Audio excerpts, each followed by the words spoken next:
Poytaxtimiz bo'ylab Toshkent yoshlarni sevadi oyligi doirasida yoshlar yashil makon uchun ekologik tadbirlar o'tkazilmoqda.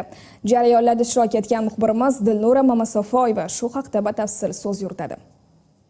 Tabiatni asrash va unga to'g'ri munosabatda bo'lishga qaratilgan tadbirlar o'tkazilishi barobarida Toshkent davlat o'zbek tili va adabiyoti universiteti talabalari uchun ham interfaol darslar o'tildi. Unda atrof muhitga befarq bo'lmagan talabalar o'zlari qiziqtirgan savollarga javob olib, bir qancha kerakli ma'lumotlarga ega bo'lishdi.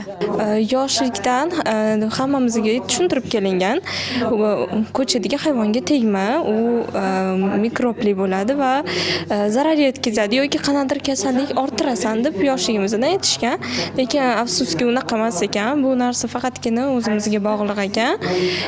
U hayvon undan kelib chiqmasin, u ko'chada qolib ketgani sababli ham shunaqa kasallikka uchraydi.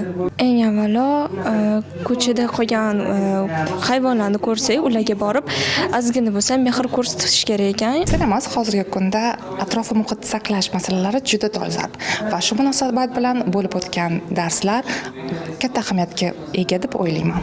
Aytib o'tish joiz, tabiat bu bizning uyimiz va uni asrab avaylash har birimizning qo'limizda. Keling, birgalikda tabiatni sevish va uni himoya qilish yo'lida o'z hissamizni qo'shamiz.